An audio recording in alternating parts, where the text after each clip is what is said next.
SJC-12593, Commonwealth v. Robinson, Tejeda.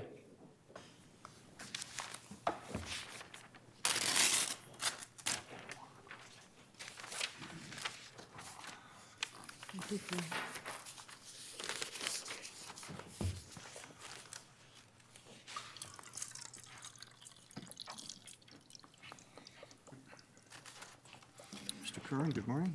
Good morning. It please the court, Dana Curhan for Robinson, Tejeda. Rule 29 permits a trial court to revise and revoke a sentence if it appears that justice hasn't been done.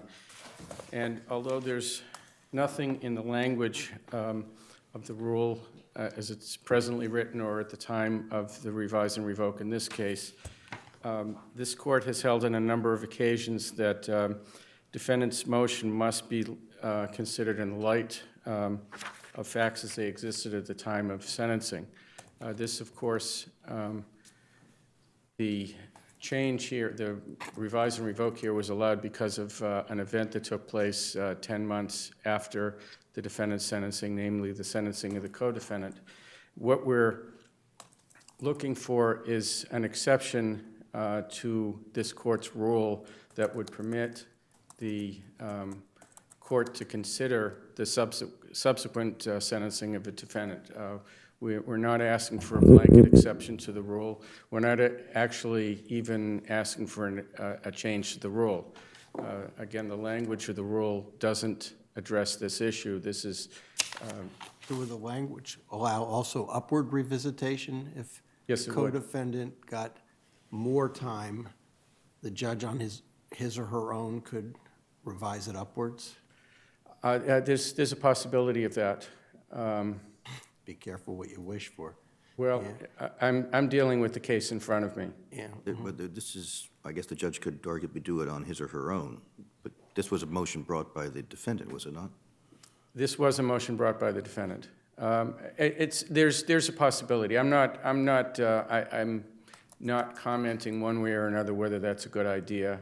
I think that's... Can the Commonwealth also bring this kind of a motion? It's possible.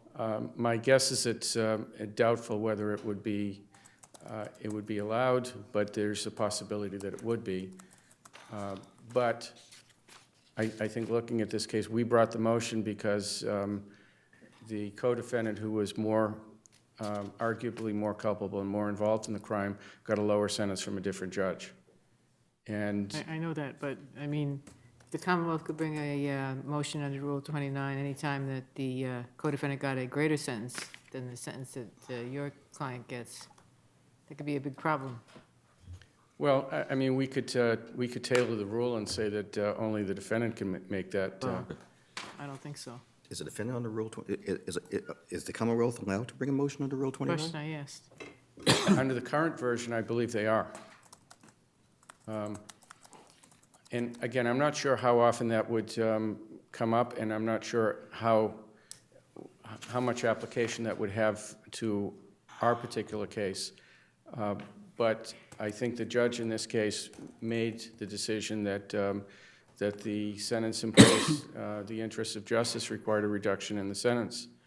And the appeals court essentially said, well, that makes a lot of sense, and that doesn't run afoul of the language of the rule, but it does run afoul of the language set forth in various cases. And we are asking for a very narrow exception that would allow the court to do that. I'm confused a little bit just on Justice Lang's point. I'm just reading the rule, right? The trial judge upon his own motion or the written motion of a defendant filed within 60 days after the imposition of sentence.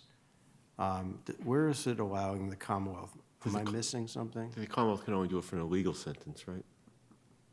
Right, I believe that's correct. I think under the current version of the rule, and we're not dealing with the current version of the rule, but I think under the current version of the rule, it has to be an illegal sentence. I don't believe that it would permit the type of, co-defendant got a higher sentence, well, let's raise this sentence. But the judge could do it on his or her own. That's possible. You might have a double jeopardy issue, but that's another issue. We might, and again, I haven't addressed this particular issue, and I don't think this issue was raised in this case. It may be raised in the next case, but I don't think it's been raised in this one. So just to be clear, you're saying that there is this exception which does not speak of the conduct of the defendant. There's nothing the defendant did this is not a case in which you said he's been a good fellow. That's right. And therefore, I'm going to release him. That's right. We came back after the decision in the main case in 2015, and we filed the motion to revise and revoke. By then, the co-defendant had been sentenced, and he had a lower sentence, and he was the records are fairly comparable. The co-defendant had some prior charges that were, I guess he was found not guilty, so he didn't have much of a record. However, my client had a lengthy record as far as the number of entries, but he may have had, I believe his convictions were all juvenile, and the judge considered this to be a fairly minor sentence, but a fairly minor record. But as far as his involvement in the offense, obviously the co-defendant was much more involved. He actually went into the house and was involved in the shooting. So a judge thought it would make sense to equalize the two sentences. So this limitation of facts at the time of sentencing is one that we created. That's right. Can you articulate what its justification would be? What its justification would be? I think if you... Why did we limit the ability of a judge to repair a sentence the judge deems to be unjust with this limitation? I think as a practical matter, certainly in the beginning of my career when I was a prosecutor, a judge would say, I'm going to give him a 5 to 7, and if he's a good boy, come back in a year and I'll cut it down to a 4 to 6. And that happened all the time. The Commonwealth started appealing some of those decisions, and this court said, no, only at the time of any behavior, any conduct beyond the time of sentencing cannot be considered. And that makes a lot of sense. Well, that's what I'm asking you. What is the sense of it? I mean, we do permit, I think, with regard to probation, the length of probation to be reduced if the person is a good fellow and follows the conditions of probation. If you do this, I will amend the conditions of probation and reduce it. I mean, we do permit the carrot with regard to the length of probation. I think maybe the interest of finality, or maybe you don't want to. I'm not going to justify a rule that probably a lot of defendants would benefit by doing away with, and I'm not asking for that. All I'm asking for is an exception to the rule where a judge can consider a co-defendant's sentencing. So if the counsel for Mr. Tejeda was very diligent and moved this case along pretty quickly, and I actually moved the appeal along pretty quickly. My understanding is the co-defendant's appeal is going to be, direct appeal is going to be argued next month.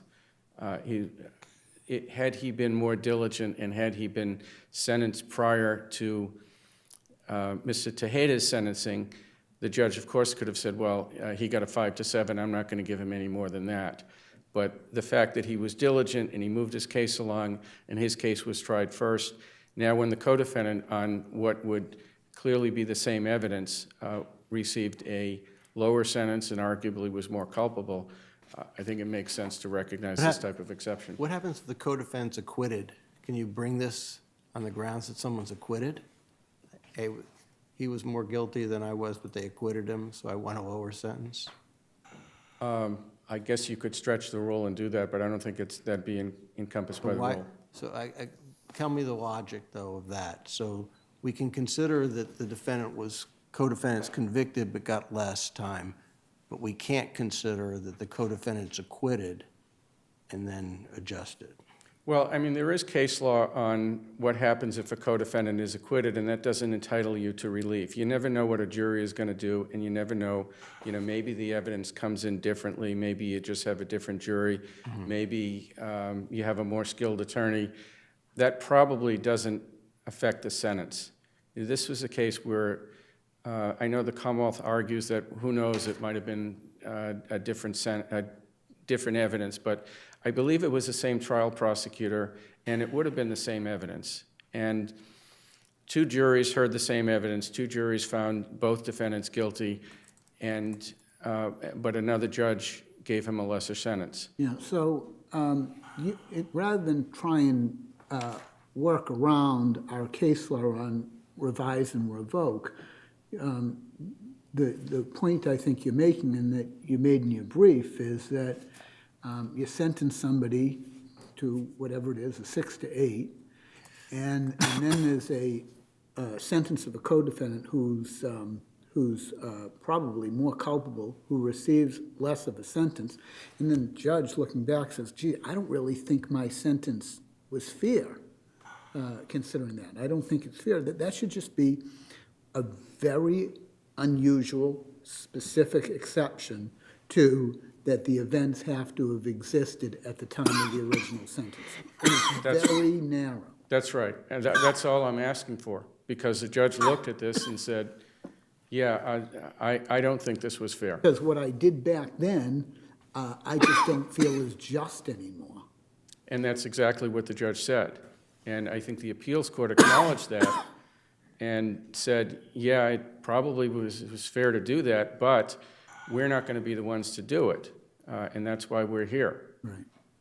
So, again, we're not asking for a change to the rule. We're not asking for a blanket exception that would allow you to consider anything. We're just asking, in this case, we're just asking for that narrow exception. So with regard to if we were to keep the rule of facts at the time of sentencing, I gather that a judge pursuant to that rule said, I've been thinking about this for the last few weeks, and I look back upon it, and I think it was too harsh. That is perfectly appropriate. That is.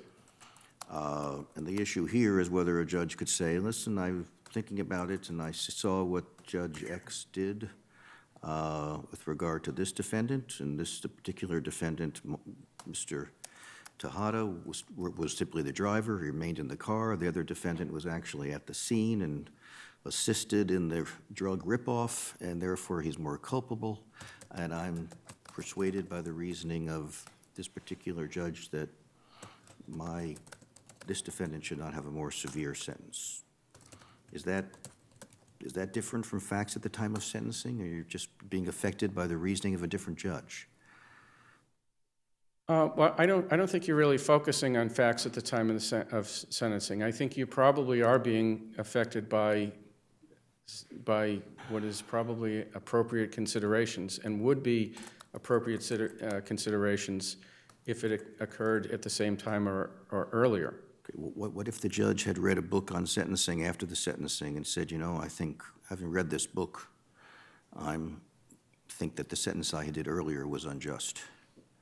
Well, we've had that case a number of times where a judge significantly raised and occasionally lowered a sentence upon reflection. And the rule permits a judge to do that. I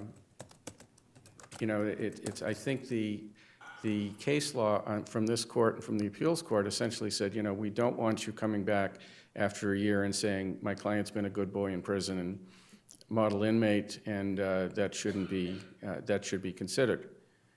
If this court wants to consider all of that, that's fine, or do away with that case law. I'm not asking that. Right. I assume the concern there is that it could arguably make a judge into a parole board.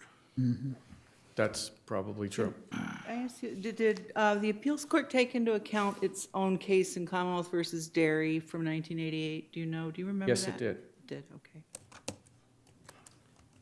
Just going back to the chief's question, isn't it still the facts as they existed at the time of sentencing? I mean, the facts are the facts. What happened at the at the scene of the crime.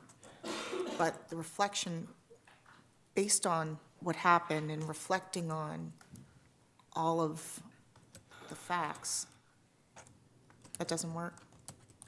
Well, I mean, the judge could reflect on the facts. I think and the appeals court actually remanded it to permit the judge to reconsider the facts and as to whether they were fair. But the appeals court said, they cannot consider the co-defendant's sentencing. And without the co-defendant's sentencing, the judge could say, well, could with a wink say, well, okay, I didn't think it was fair, but then we'd be back up here. Right, so the more honest, straightforward approach to this is to say, as a matter of common law, you can do this. You can say, okay, there's a subsequent sentence.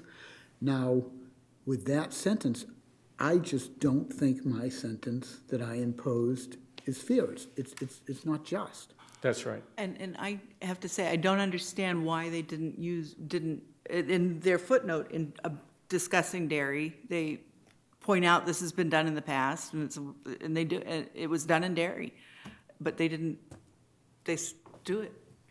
I don't understand They meaning the why they appeals didn't do court? Derry. What? You mean the appeals court? Yeah, Well, I was a little surprised myself. okay. Okay, thank you. Thank you. Saxay, good morning.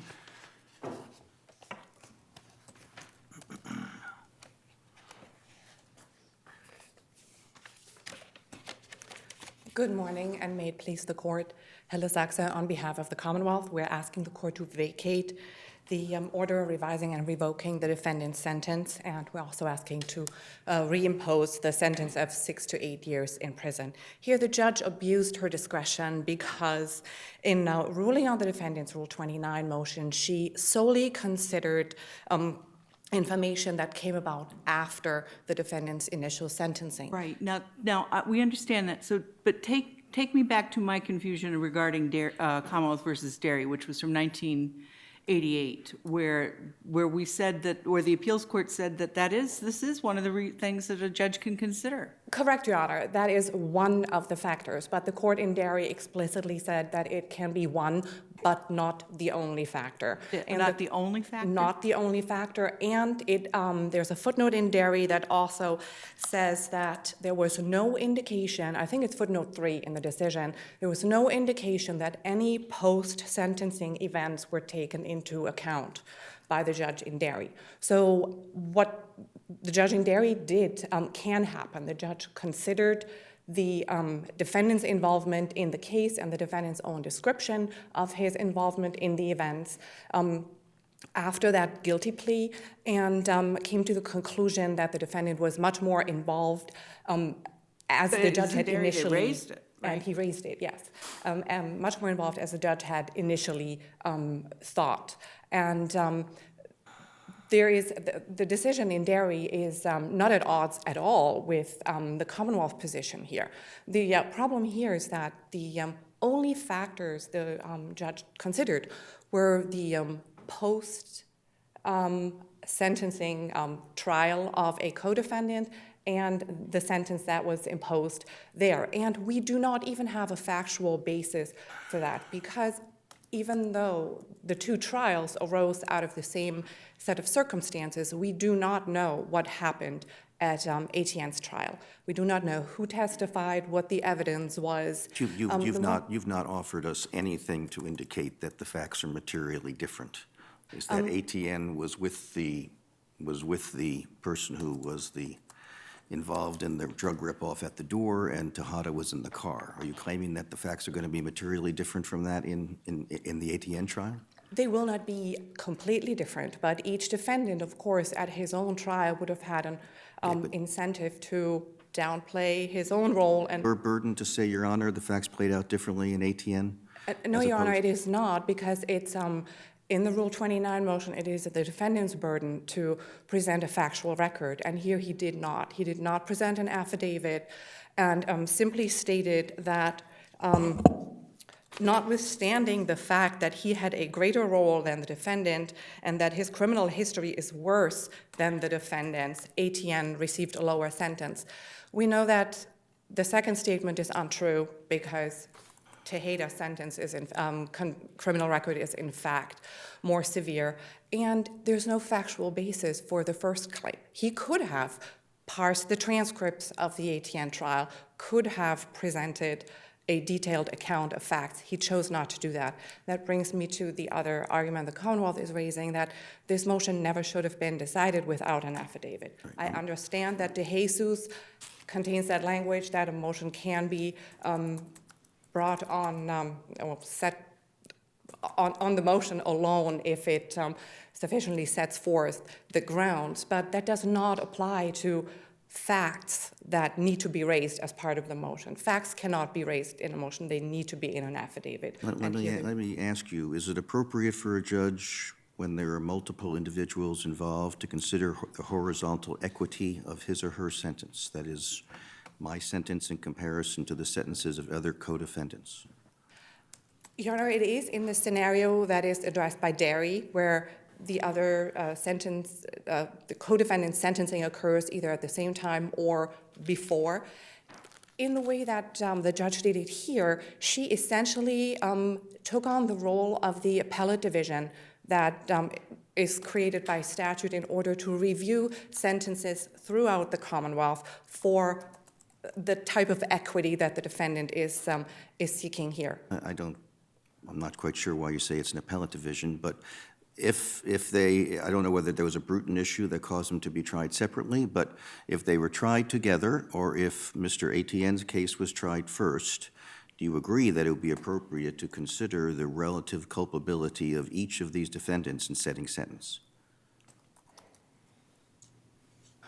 If Mr. Etienne had been tried first and the information about his involvement and his sentence had been before the judge here, she could have taken that into account. That did not occur, however, and the limits, the time limits of either an appeal to the appellate division, which is 10 days, or the time limits here, indicate an interest in finality, and there is no decision whatsoever that out of this court, even at the time when Rule 29 was still controlled by statute, that has ever permitted to take into account post-sentence conduct. You're not claiming that the Rule 29 motion was untimely. I'm not saying that, no. So the judge had the ability to consider whether or not, I forget whether he or she thought the sentence was unjust. Correct, at the time of her original sentencing. Okay, and I guess the question is, if the judge could consider whether it was, could consider horizontal equity, if there had been the fortuity of ATN being tried first or being tried with Mr. Tejeda, why is she barred from considering horizontal equity simply because Tejeda happened to be tried first? Because those facts simply didn't exist at the time of the original sentencing. And secondly, because this essentially creates a race to the bottom. If this court were to create an exception where the judge here ruling on the Rule 29 motion could have equalized the sentences, as my brother indicated, Mr. Etienne's appeal is being heard in the appeals court in January. Once that decision comes out, Mr. Etienne will have another 60 days to file a Rule 29 motion saying, initially I received a lower sentence, now I have a sentence that's equal to Mr. Tejeda's. I didn't have a criminal record, he had a significant criminal record, and then that sentence will be possibly reversed downward up to, I don't know, a 5 to 6 or 5 to 5 and a day. And there is simply, it is not in the interest of individualized sentencing to simply equalize two individuals. The defendant is entitled to a fair and just sentence. He's entitled to be sentenced as an individual based on evidence. Equalizing two co-defendants essentially creates almost a mandatory sentence on both of them. Okay, if one was the shooter and one was in the car? We do not know and if Mr. I'm not suggesting, but we know that, well, we know that the shooter was, it was the it was the person who would be the co-defendant who got shot and killed Correct. in this particular case. But if we have a situation in which there is somebody who's the shooter and somebody who's the driver, and the driver receives a sentence which is greater than the shooter because the driver was tried first, you're saying it would be unjust for the judge to say, oh golly, it's not really right that the driver be given a greater sentence than the shooter. I think it's appropriate to make them more just in terms of horizontal equity. Your Honor, the driver could have been the mastermind behind the entire operation. The shooter could have simply be the one I pulling the understand that, trigger. but the judge would be able to consider that. Well, in this case, had she had the evidence of Etienne's trial at her disposal when she initially sentenced Mr. Tejeda, yes, not years after the fact, based on sheer speculation. The judge said, I think there's value to treating like cases alike. We do not know if these cases are like or not. So you're saying it's okay to do it, but we should remand it and require her to review the transcript of the ATN trial? And then No, that's absolutely not what I'm saying, Your Honor, because Etienne's trial happened, I believe it started 10 months after Tejeda was sentenced. I think that what the judge here did is simply not possible. Do you believe there's a double jeopardy problem? If, say we disagree with you and we decide you can revisit these things, is it a one-way street? Is horizontal equity only going backwards, or can horizontal equity go upwards? I believe it can go upwards. I should know this, but I don't. Can the appellate division raise the sentence? Absolutely, Your Honor. So they can. Yeah, So- and there's no double jeopardy So why would there concern be? there. So if they can raise it, why couldn't the judge raise it, him or herself? She could, under the correct circumstances, not considering any post-sentence events or conduct, the judge could have raised it. And yes, a judge sua sponte can revisit, as the judge in Derry did. The judge in Derry raised the defendant's sentence. But for the appellate division, only the defendant has the ability to appeal. There's no appeal from the appellate division. Oh, I know, but it's the defendant's choice whether to go to the appellate division. Absolutely, yeah. And so once you ask a judge or the appellate division to reconsider your sentence, you're stuck with whether the judge goes upward or the appellate division goes upward. But that's different from the judge sua sponte doing it in his or her own. No, the judge sua sponte can adjust a sentence up or down. The defendant can move for a reduction of sentence under Rule 29, but I don't think anything bars the judge saying, well, I see your motion, but I do not agree with it, and instead I now raise it upwards if it's... So if this, it's possible that this particular defendant could have moved for Rule 29 hearing and the judge could have increased it. But that's because the defendant had moved, essentially, to revisit the sentence. That is correct, yes. The judge here also said, well, she followed the defendant's request to adjust Tejeda's sentence downward. She also could have achieved equity had she said, well, I will, send a letter to my colleague and encourage her to increase Mr. Etienne's sentence. There's no really basis for her. Okay, but you're assuming there's a difference between when a defendant says, I wish resentencing, versus when a judge, without the defendant so moving, sua sponte, increases a sentence. Do you agree with that? I don't think the considerations are any different. It's the question is whether the sentence is just. And So here could you do a short summary for me of what those considerations should be? Because you say that should be considerations taken into account by the judge, Well, factors. What should they be looking at? Well, it's the defendant's, the crime with which the defendant is charged, the defendant's role as it came out at his or her trial, and the defendant's, anything that comes into play at a sentencing. The defendant's record, which the judge here initially likely considered. So and again, this goes back to another point that was discussed, but had the sentencing taken place closer and in a different order, if the co-defendant had been sentenced first, or if, then it would have been an event that took place at the time, is that? If Mr. Etienne had already been sentenced at the time Mr. Tejeda was initially sentenced, the judge could take that information into account, absolutely. And could also do it on a Rule 29. Yes. Unless the court has further Okay, questions. actually, I don't have any further questions, but I will invite each side to furnish a post-argument memorandum of no more than 7 pages addressing 2 issues which may matter to us and which we don't have the answer to. One is, may a judge under Rule 29 sua sponte, or on his or her own motion, increase a defendant's sentence in view of double jeopardy? And secondly, if a defendant moves under Rule 29 for a reduction in sentence, does a judge, it would violate double jeopardy for a judge to decide that the judge is going to increase the sentence? So I think we'd like to know the answers to both of those questions, because it may bear on our decision as to whether we should revisit the language that we have done so far. Could you please repeat the page limit? Was it 7? 7 pages. All I think that's probably enough. And 2 weeks, so that it will not interfere with your celebration of the holidays. So, all right, thank you. Thank you, Your Honor.